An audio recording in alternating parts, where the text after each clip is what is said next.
Let's hit it.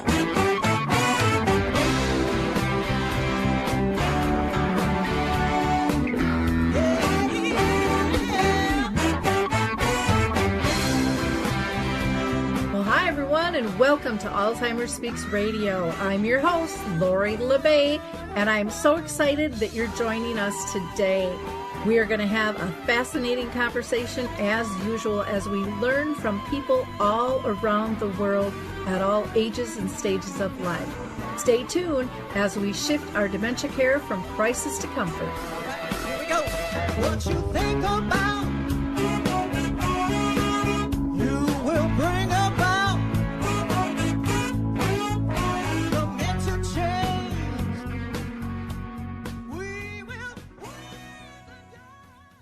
Well, welcome back, and I hope you enjoyed our opening music. It's called Clarion Call by the Mark Arneson Band, featuring Maya Dore, and you can download that on any of your favorite music platforms.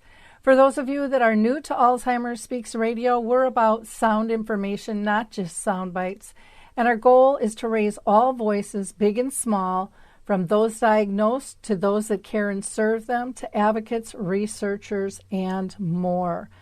I want to thank all of our listeners. You've been so kind to like, click, and share our episodes, and for that, you have gotten us known internationally. We've been doing this since 2011, and I just so appreciate your support and your ability to help us build a sense of community, collaboration, and comfort in order to win this battle against dementia.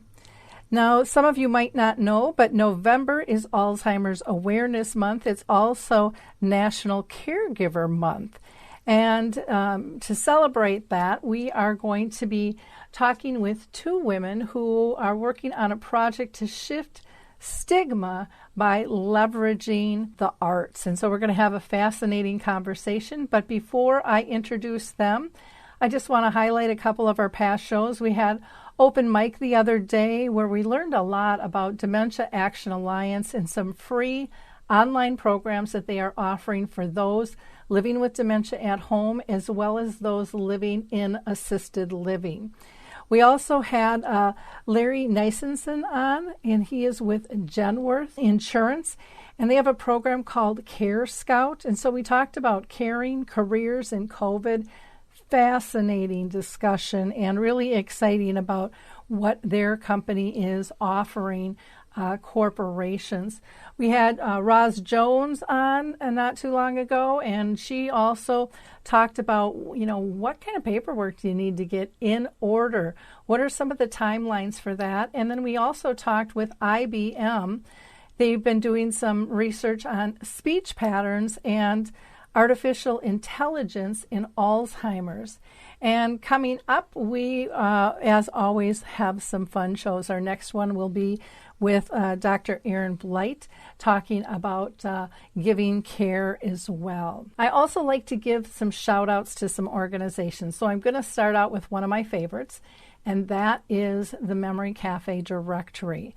I'm lucky enough to facilitate two programs, both in Minnesota. One is for Arthur Senior Living, where we have virtual memory cafes on the second and fourth Wednesday of each month, and we start at 1 o'clock. We usually go for an hour to an hour and a half, and anyone is welcome to join us anywhere around the world. If you'd like, just reach out to me. I'll get you some more details. The second is with Artist Senior Living, and so they have developed a cafe called the Artist Way Memory Cafe, and we meet the third Wednesday of each month at 1 o'clock, and you can register by dialing 612-200-0506. That's 612-200-0506. And you can always go to the memorycafedirectory.com for more information. Now, speaking of that, I have to say today is the day. It's November 10th, and I am so proud to announce a collaboration that I've been working on with Dave Wiederick, who actually is the one who founded the Memory Cafe Directories. And we have launched, as of today, a platform called Dementia Map, which is a global resource directory for everything dementia. And I'd love you to go check out dementiamap.com. We're building it organically. You're going to be hearing a lot more about this, but we want to level the playing field for large and small companies to be able to have their resources found in an easy fashion. We want people with dementia, their care partners and friends and family, along with professionals, to be able to find easy access to tools. And if you are a member listed, there are free memberships and there are paid memberships. The paid ones, of course, have a little additional benefits, and I would be glad to set up a free tour of the site to discuss that in more detail with you. I also wanted to give a shout out to the Vamos Theatre in the UK. They are doing the Wednesday Wave, which started October 14th and runs to December 16th at 3 p.m. every day. You can go to vamostheatre.co.uk and then go to their Arts in Project for more information. Last, we're going to go ahead and shout out to Coral Health. They are being so fantastic about allowing people to download their music app, Music First and Coral Faith, on their site. Just go to coralhealth.com, C-O-R-O health.com. And let's see, the Foot Bar Walker. You gotta check them out. If you have anybody who's having any accessibility issues and is using a walker right now, go to thefootbarwalker.com and check out what they have to offer. It alleviates the stress on the back for the care partner, as well as the lift and the pull on the patient. It's a wonderful, wonderful tool to be able to utilize, allow independence, and protect health on both sides. Now I'm going to go ahead and introduce our guest today. Danette McCarthy is a theater artist, a facilitator, and a program designer that focuses on building community through the use of arts and participatory leadership. She lives in St. Paul, Minnesota, so she's close to me, and she works as a consultant across sectors of government, education, nonprofit, and for-profits in the realm of strategic action planning. We also have with us Lori Paulson, who is the senior citizen advocate at the Winona Friendship Center in Winona, Minnesota. And she is also the lead person for the Winona Dementia Friendly Community Action Team, which is a group of concerned people from local nonprofit agencies, businesses, local assisted living and skilled nursing homes, along with the Winona Friendship Center and the community at large. And together, the action team is working on making Winona to become truly dementia friendly. Well, welcome, ladies. I'm so excited to have both of you join us on Alzheimer Speaks and be able to learn about the Remember Project. So welcome. Great. Before I get into our line of question, I always like to ask my guest if they've been personally touched by dementia in their own, family or circle of friends. So, Lori, do you mind taking that one first? Sure. I don't have anyone in my family, but I did have a very close friend, and she passed away in December of last year. So it's been over a year.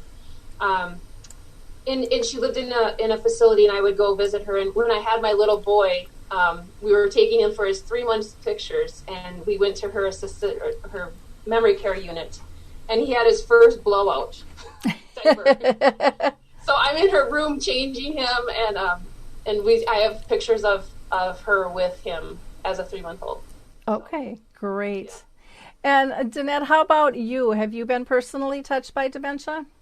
And not directly in my nuclear family. I have had friends over the years where I had the grandmother of a dear friend and my son-in-law's mother. So and they both lived far away from me. So I was learning slowly, but not kind of with the in-depth learning that I've been able to have through this project, and it's all been indirect. So no, I haven't. No apologies needed. It's just always nice to know with people. Danette, I'm going to go with you first and ask you, really, can you explain to our audience what is the Remember Project and how does it help create dementia-friendly communities?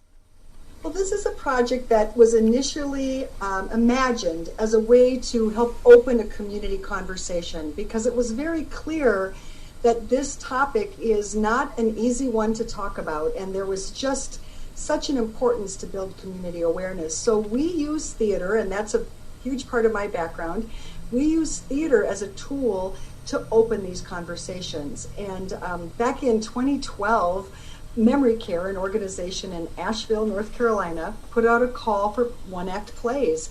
And at the time, I was managing a small professional theater company, and we had to our competition, and it was brilliant. It's a 20-minute play called Steering into the Skid, and we saw that there was a way to use these short plays to open the conversation. And so we believe strongly that when a community can have its own unique conversation around memory loss and around what their community assets are or the gaps, that they will be able to take meaningful steps to better understand what they can do to become dementia-friendly. Not this abstract notion of what is a dementia-friendly community, but some really specific and concrete examples of what their community can do and why. Wonderful. Lori, anything you want to add to that? Well, here in Winona, we started to become a dementia-friendly community in 2016. And we haven't let that initiative die. We keep working at it. And so this is just another way to get that communication started. And the play is a different way. And maybe we're hitting a different group of people.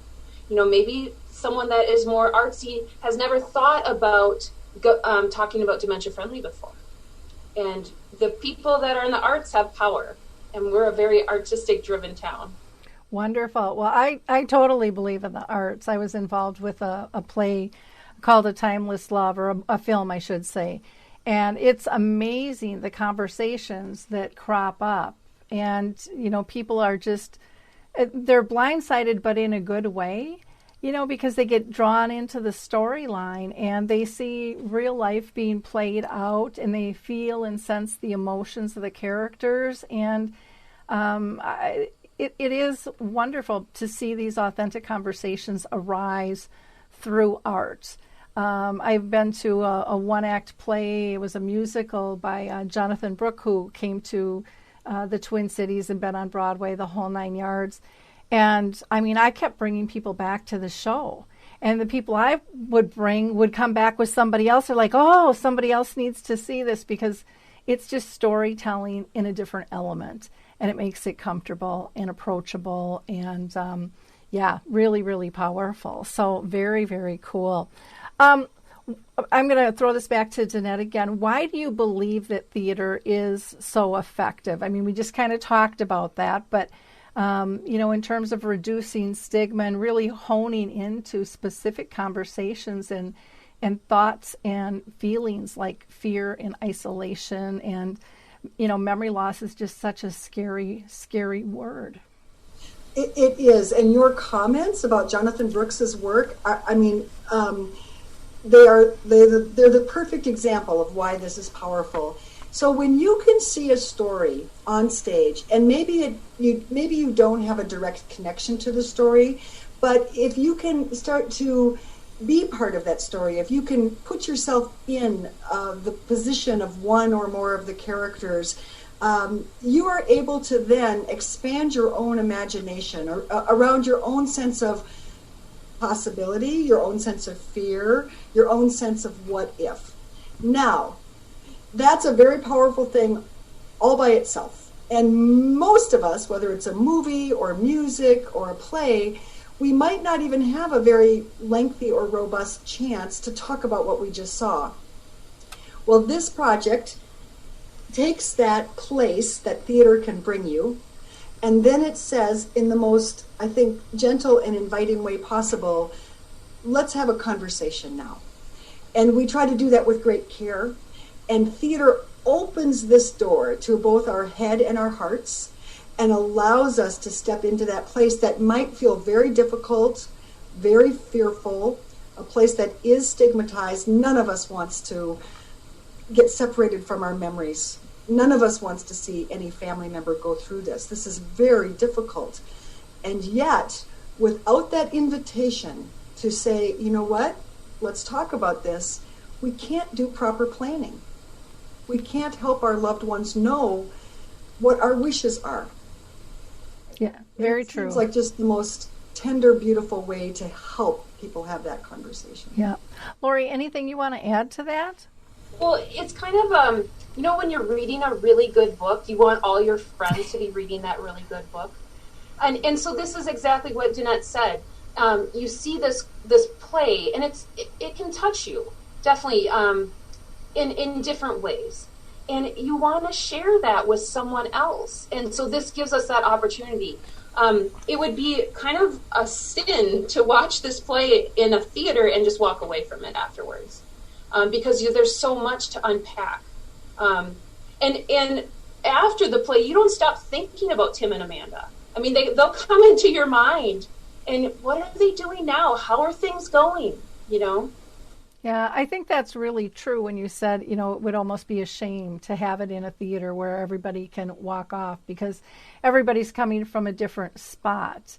And, one particular, I'll just share a story that I'm sure relates to what you guys are doing. But when I showed this film, there was one gal that marched in and she was really angry. And the staff said she's going to do one of two things. She's going to walk out in the middle of this, or she's going to stick around and give you a really hard time. Because she is feeling so isolated and so alone, and she's not feeling support from her siblings. She's trying to care for her mom. She's trying to work. I mean, just all the typical things that people go through. And I told the staff, not a problem. I'll handle whatever, And the lights came on, and she had a smile on her face. I get teary-eyed every time I say this. And I went around, because we do a talk back. And I asked people for their input, and they were sharing, and I asked her last. And she said, I finally don't feel alone.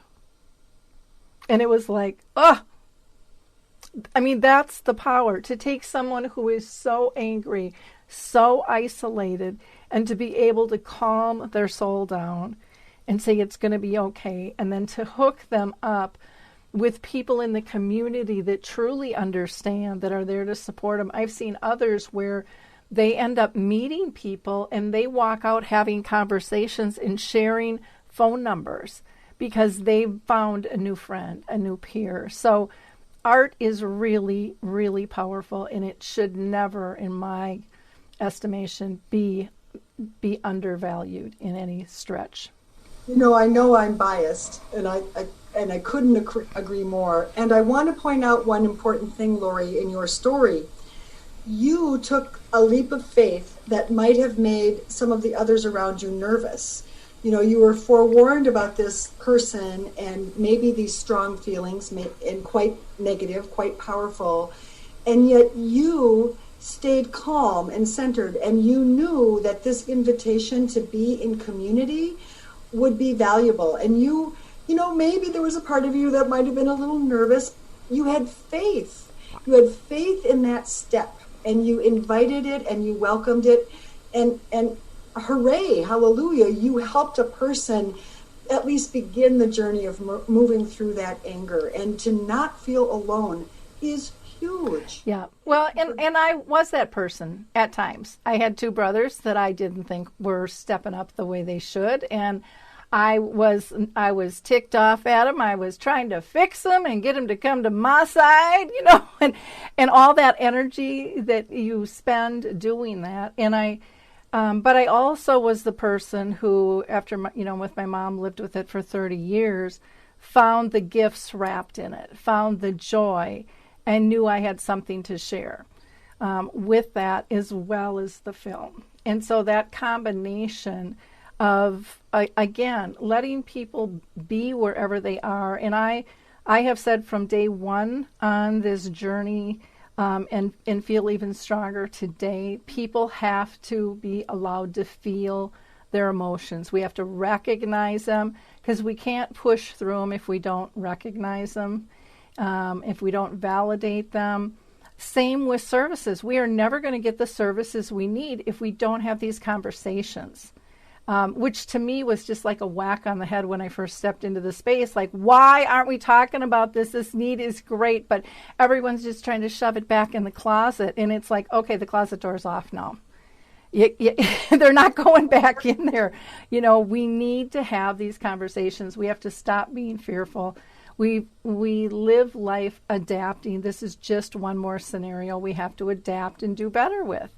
And it's never going to be perfect, but life wasn't before, so stop thinking it was. Stop making that your pinnacle of going back to perfect. It wasn't.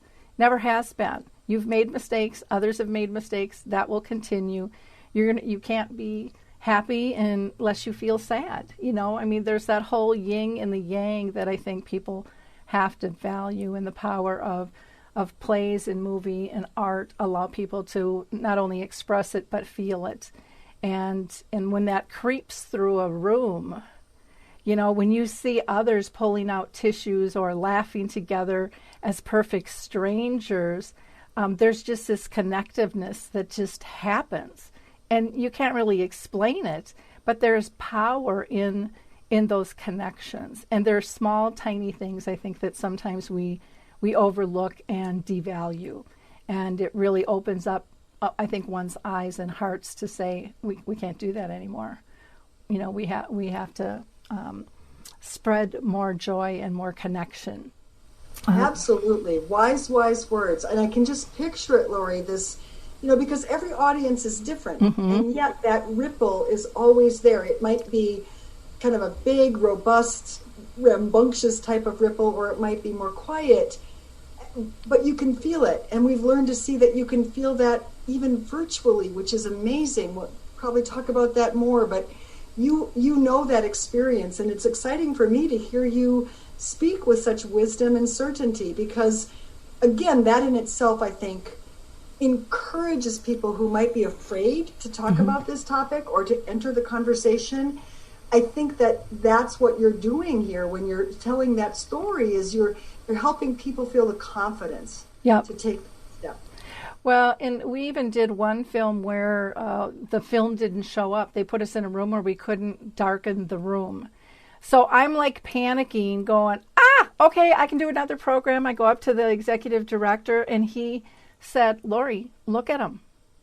I was totally ready to pivot and say, okay, sorry, everybody, blah, blah, blah. And he said, I've never seen such an attentive audience. They listened to a 90-minute film they couldn't see. And so sometimes, we have to think back to old times when people used to just listen to the radio. They didn't watch TV because it wasn't there. But stories can be told on a lot of different levels. And if the tale is told well, and there's the voice inflections, to carry it through, people stay. And, talking with that group even afterwards was so powerful, because they were surprised it kept their attention and how much they learned. So, yeah, it's cool, but sometimes it's just experimenting and seeing where it goes. Now, doing this live and then switching to virtual, I'm sure took a lot of twists and turns and thoughts of, oh my God, is this going to work? And how is this going to work? And, all of those things. Danette, what went through your mind, or what didn't go through your mind might be an easier question in some ways. Oh, this is such an interesting thing. I've been asked for many years, can we film this? Can we do a video for people who can't be there? And the answer was always no, because we didn't have the rights to be able to do that. And also, stubbornly and with true belief, I know the power of live theater. And so I had started to think about what would a film version look like. However, I hadn't really taken those steps. So luckily I had some of those thoughts, but I doubt that it would have taken... it's crazy. It took a pandemic to kind of push me there. And I was very nervous. And Lori watched me through this process. The tour liaisons for this tour have been all, right with me all along this process. And And of course, we didn't know. We didn't know if the pandemic would, get over quickly and we could be out there touring, or we didn't know. And but what my biggest concern was focused completely on, could we have an excellent event virtually? It would be different, but could it be excellent? Could we really bring the power of theater into this virtual space? And I didn't know, because that's not my medium. And I was very, very, many divine, fortunate things happened.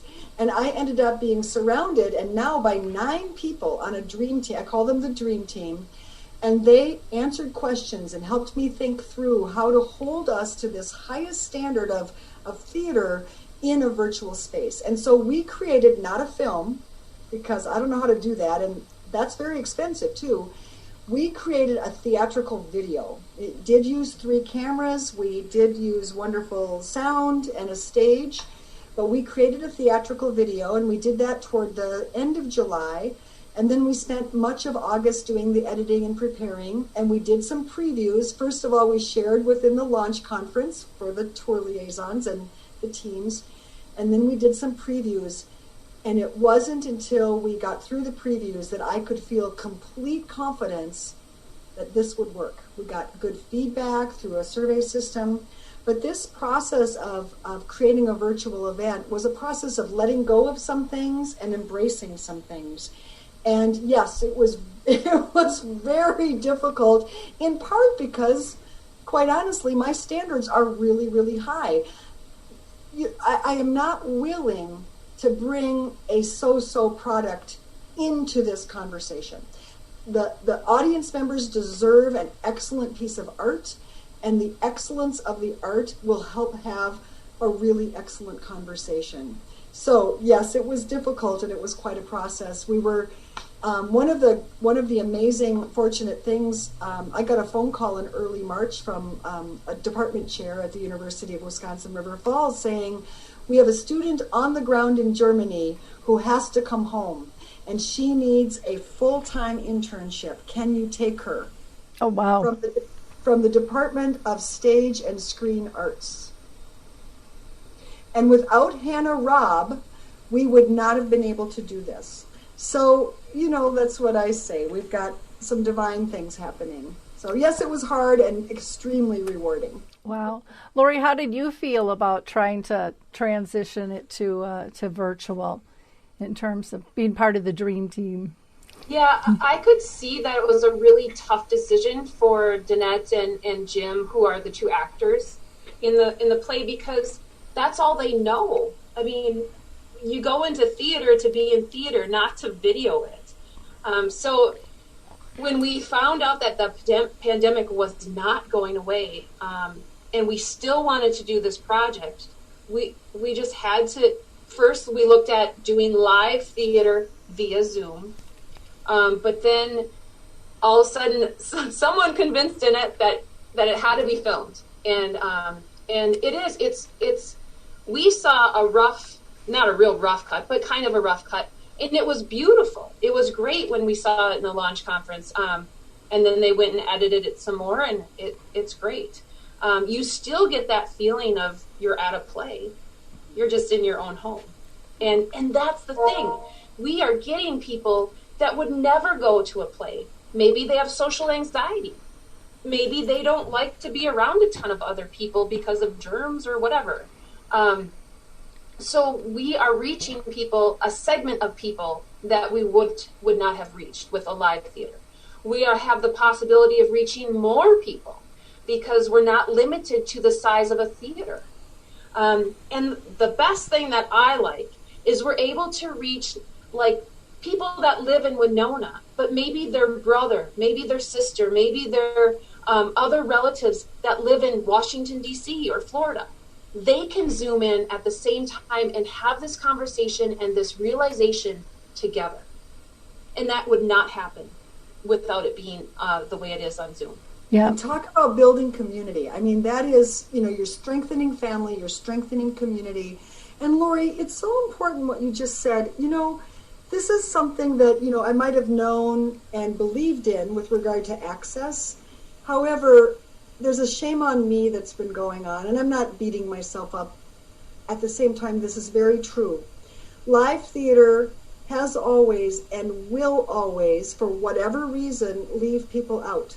It doesn't matter why they don't come. Yes, there could be anxieties, there could be a snowstorm, there could be a disability, there could be a broken leg that's a short-term disability.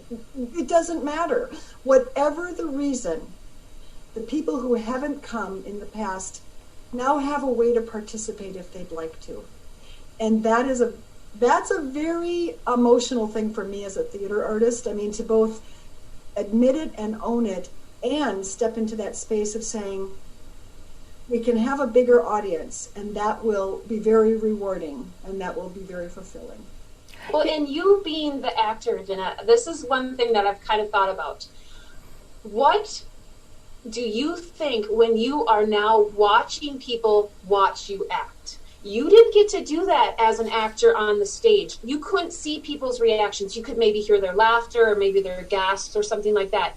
But now you on Zoom get to watch people's facial expressions in detail. How is that for you?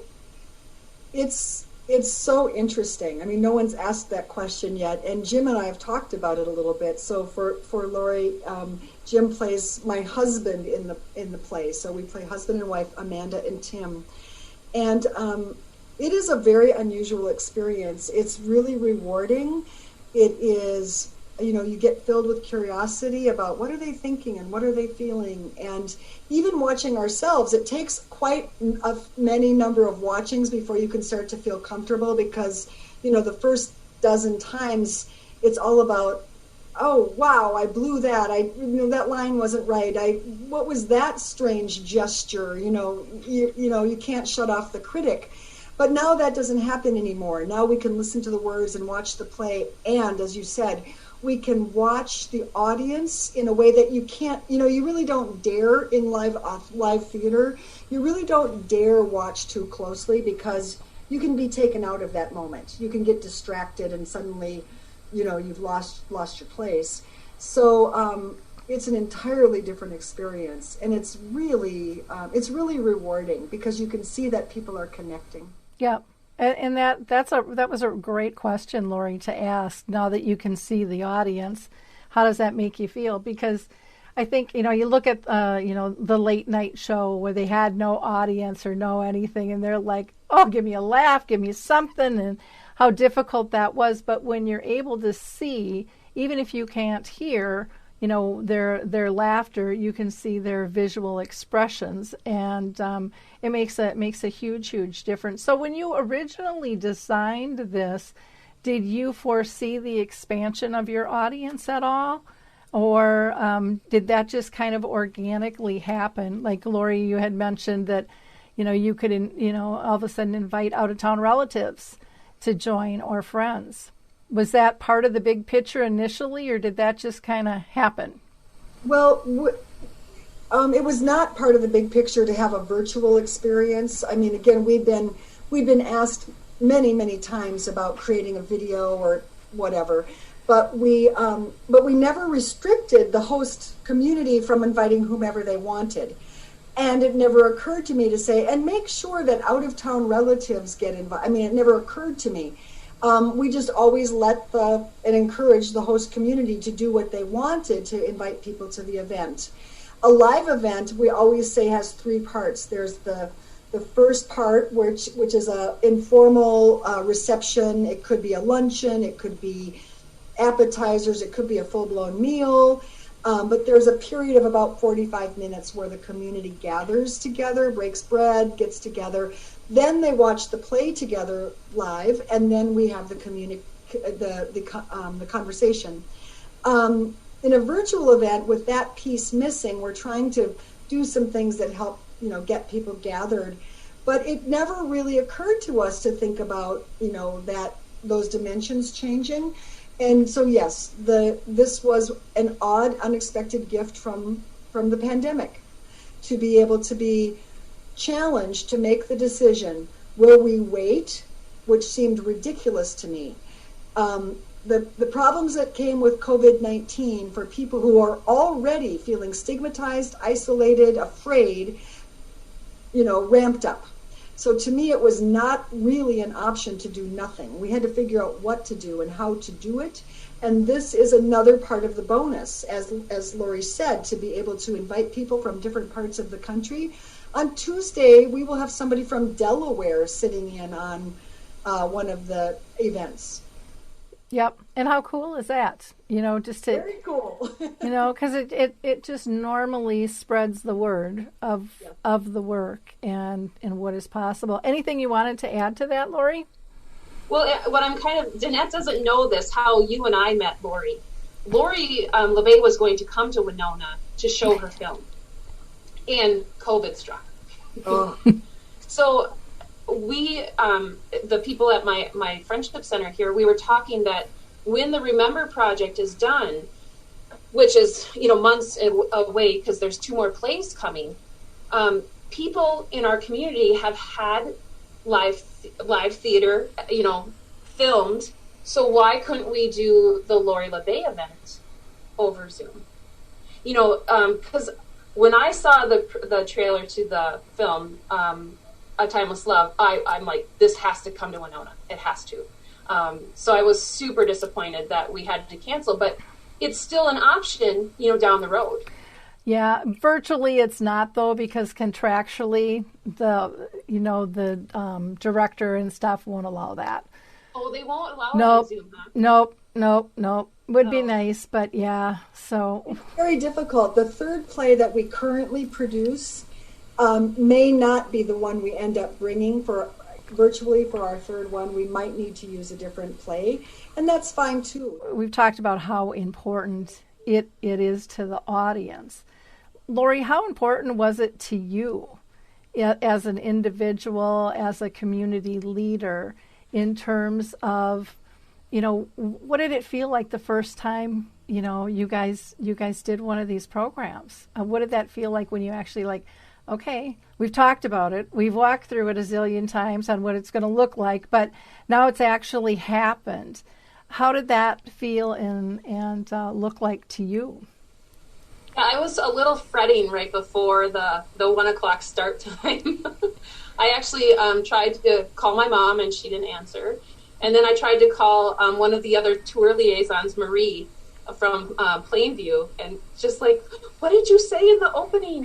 So it felt so just rewarding afterwards that these 30 people got to see this play. Because I've been waiting, I've seen it, and I hold this little gift inside of myself that I can't share, because you got to see it to understand it. And I am, telling everyone about it because I want them to experience it. It's a free event. Theater is not free, so this is such an opportunity, and then to get that conversation started. We had some really nice conversations during the discussion part of our Zoom event. I had another email this morning from one of the people that attended, sign me up for the next one. I want to see it again, because she just was so moved.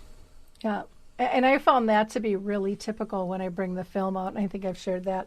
People are like, well, we need to bring our other family members and our friends. It's like, what do you mean? It's gone. It was just a one-time thing. And so, I always encourage people, if they're able to do more than one viewing of a theater project, a film, a video, whatever, to do more than one offering, because there usually is that ripple effect of people want to share.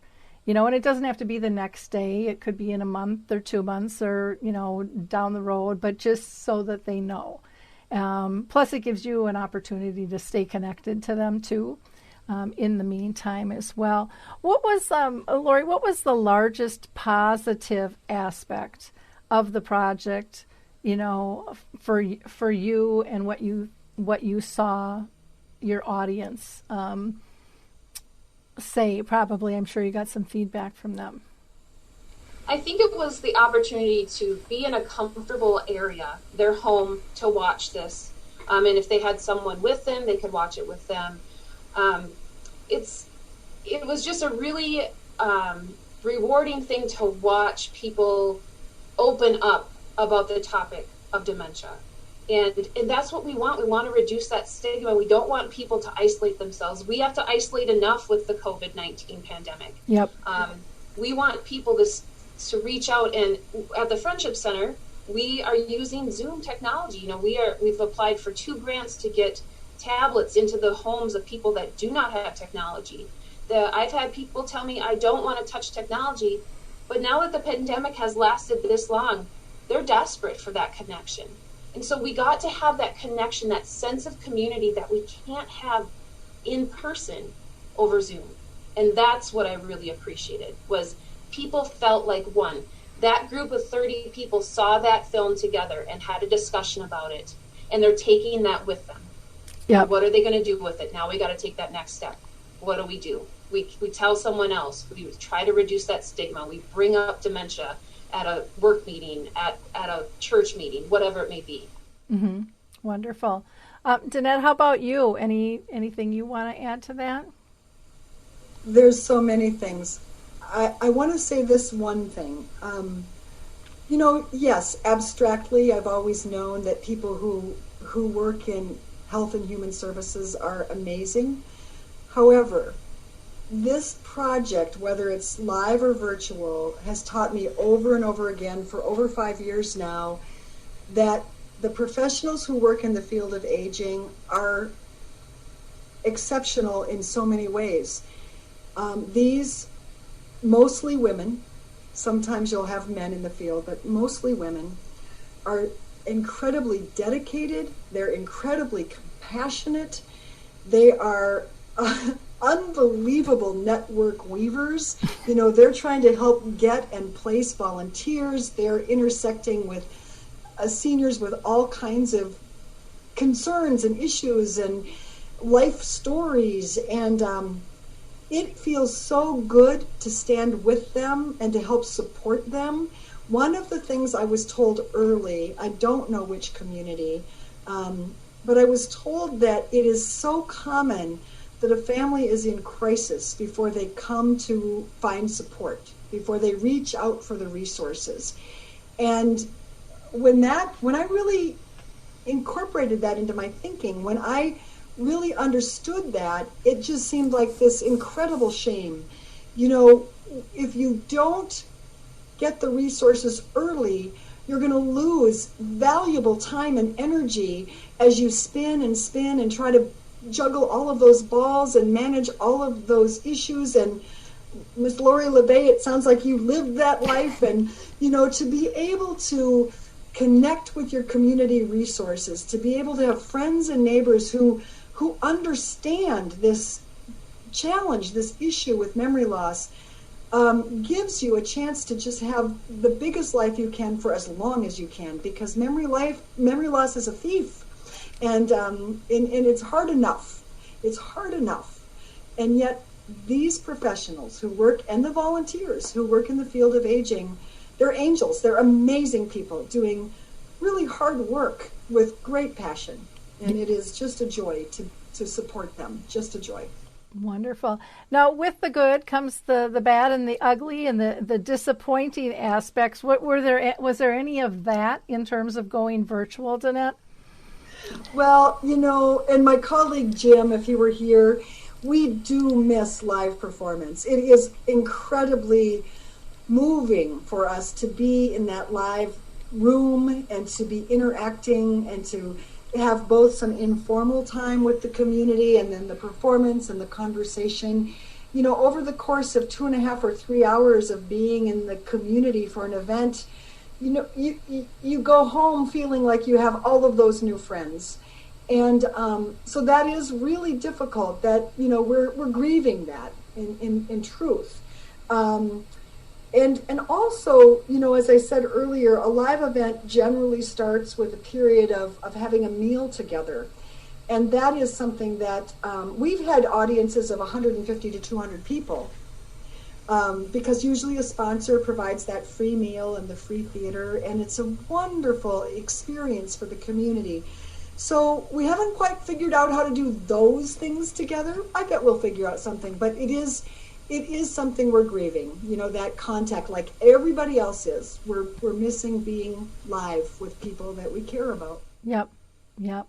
Understandably so. How about you, Lori? Was there anything that was disappointing that you didn't feel the virtual presentation was able to do, or maybe it was just in the process of getting the virtual presentation to do what you wanted it to do? It could be technology or just processes as a whole, or marketing. How's it going to be perceived, and all of those types of things.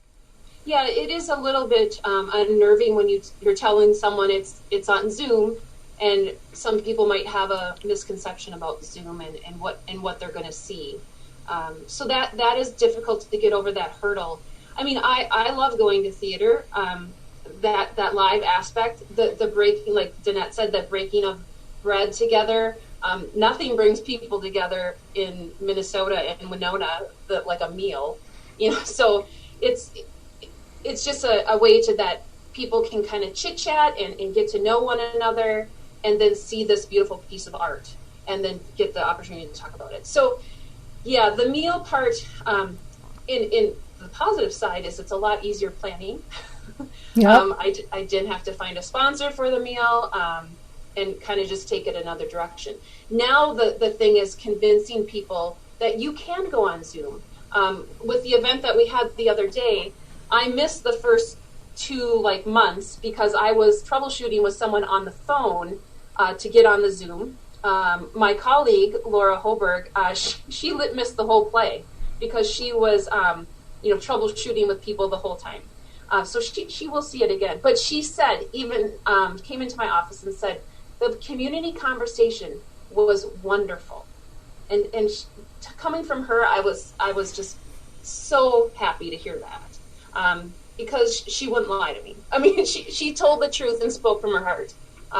That it was just nice to have that community connection.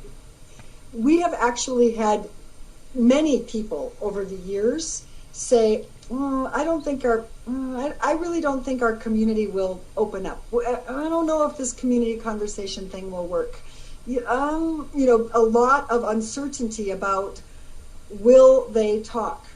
And like the story that you told earlier about the woman at the film, there's a hunger to be in communication. We might not know how, we might not even believe we're ready, but when a proper invitation is made, and I believe when you come through this arts door, and whether that is film or theater or even a visual art exhibit that you get a chance to see and look at and talk together, a book that you're reading, when you provide that invitation and you've activated the head and the heart, people are often very ready to talk about it.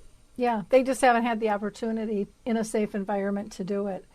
I think that is very true. And I've heard that same comment from people. Nah, our group's not touchy-feely. They're not going to laugh and cry together. They'll watch it, but you're not going to get any of that from them. And I always say, you want to have a little side wager on that, because I think you're going to be surprised. And they always are. I mean, we usually don't bet, but they are surprised that their group opened up. But art takes you in a different place, than someone just talking to you. And again, when you hear other people sniffling or laughing or crying around you, you're not alone. Fighting back tears or whatever it is. That it's okay. And again, when you can remove that feeling of isolation and nobody understands, to one that goes, oh my gosh, they get it. I've been there. I've done this.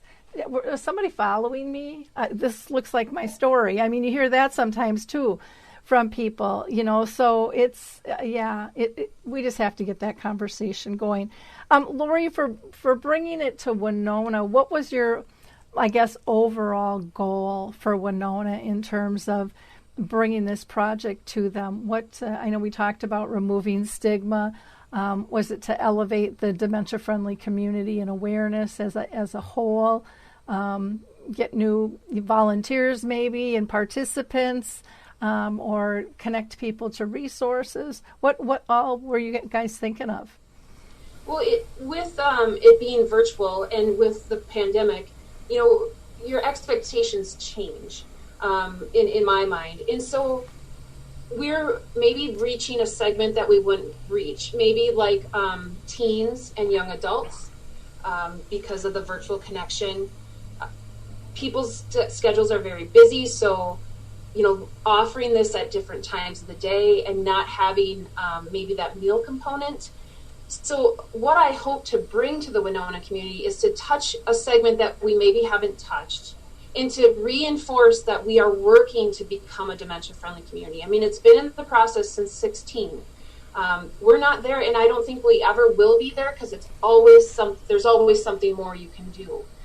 Maybe this will revitalize people's desire to become a dementia friend, and we'll do more dementia friend sessions, maybe with these civic organizations.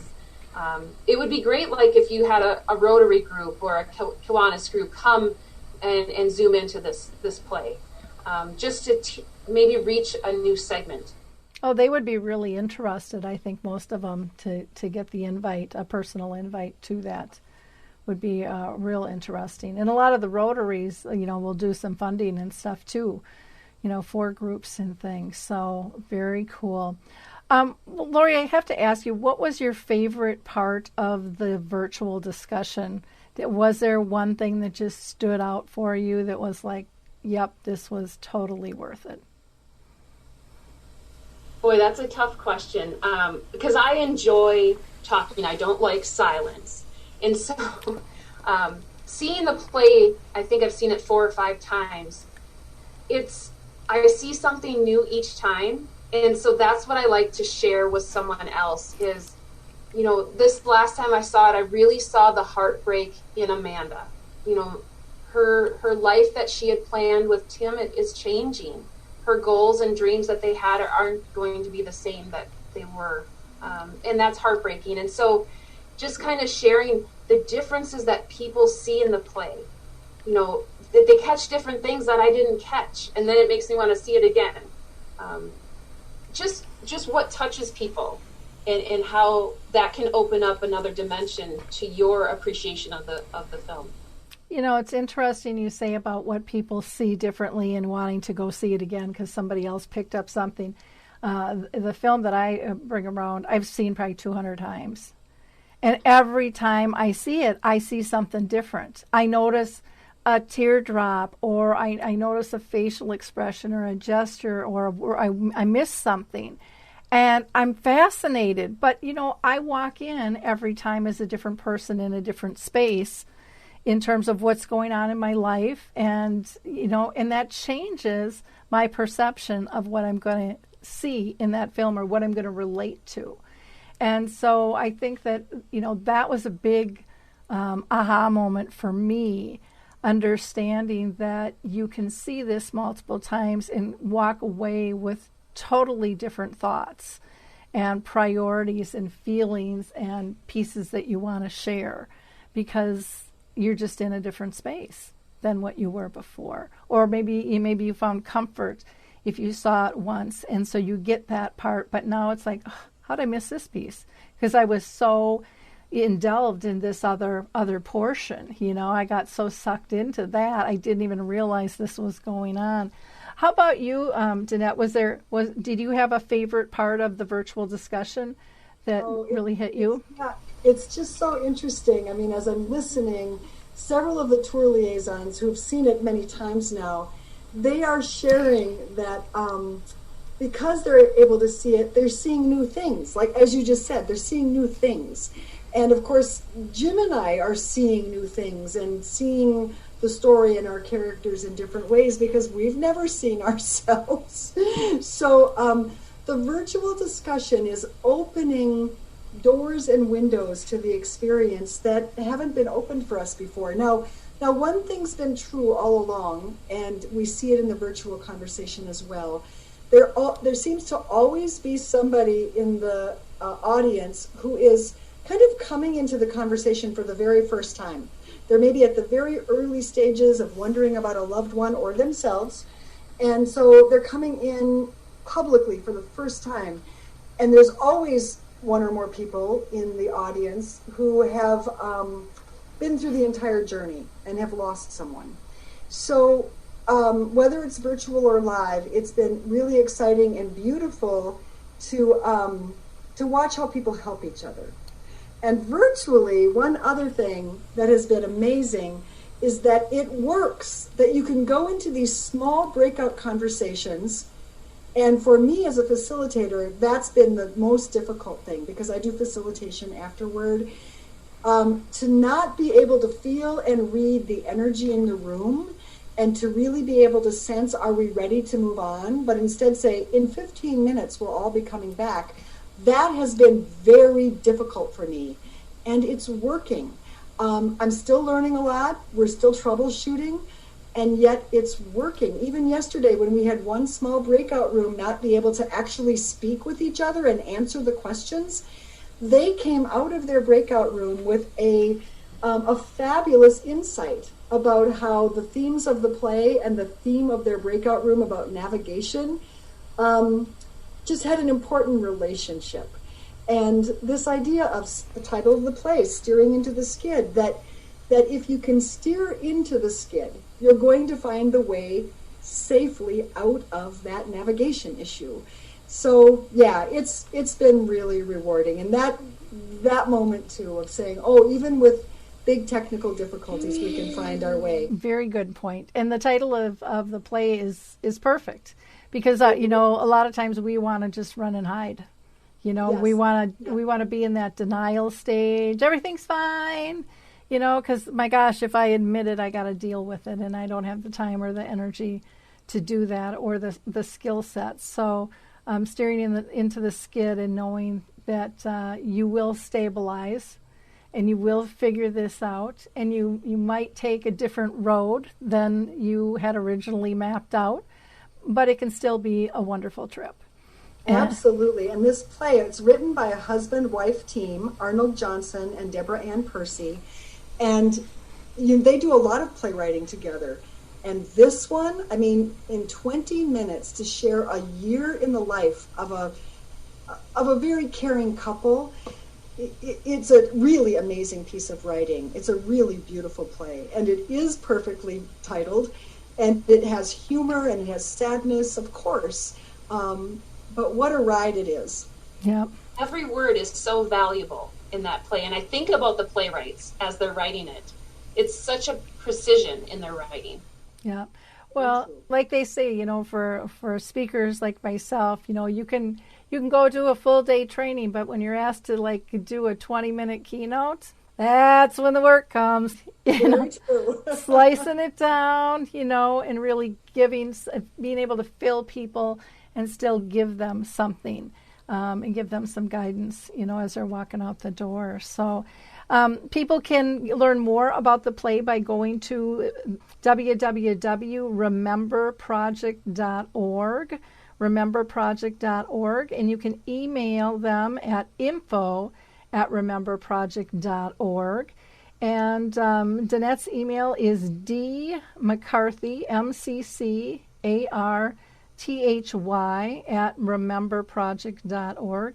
You can also call 651-251-5771. And then on Facebook, you are the Remember Project as well, so they can find you there. Lori, how about you? Is there contact information that you'd like people to have? They can find us on Facebook. We are at Winona DFC, so Dementia Friendly Community, and that's where we have all of our literature on the showings. Wonderful. And you said that it is free and available to anybody to participate. Is there a limit in terms of how many people you can hold? We currently are limiting a virtual audience to 90, okay. But we do foresee a time as we work through the logistics of being able to have even larger audiences. So at this time, 90, and we use Eventbrite. You'll find that on both of our platforms, but we use Eventbrite as a virtual box office, and it's been working very well. Wonderful. Well, thank you first for all you're doing. I think it's amazing, and taking the time to share with us today, and I hope our audience members will help push this out into the world as well. I think it's such a valuable tool to get the conversation going and to expand the knowledge and raise awareness and, like you said, remove the stigma that so deeply affects people all around the world. So good job. I also want to invite both of you to become part of Dementia Map if you're interested. It's a new program that myself and Dave Widrocker are rolling out. He's the guy who has pulled together the Memory Cafe directories. And it's a global resource directory. You can put in a free listing, or there are paid levels that you can have that offer banner ads, and you can put in events and things with that. And right now we have the paid models are like $1 a day, so $365 for a year. But you get 50% off of that during our launch using the code LAUNCH50. Then there's the featured model, which is normally $800, which is $400. That one gives you the most exposure with banners on header, footer, side, and with both plans, you can put in as many events as possible, blog posts and things. So I will send you some information, but our goal is to enlighten people to all the different types of forms of education and support that are out there. And so to have your dementia-friendly community listed in there, because still a lot of people don't know that they exist or where, and your art project in theater is so important, and it's something that a lot of times people just overlook, especially when you're new in the space. You don't know what you don't know, so you don't even know to search for it.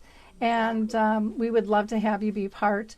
Also, you can always go to alzheimerspeaks.com and look at our other resources as well. But again, thank you, ladies, for sharing your time, your expertise, and your passion with us. It was really a fun conversation, and I hope you have nothing but big success in the future with this. Thank you. Thank you. Thank you so much.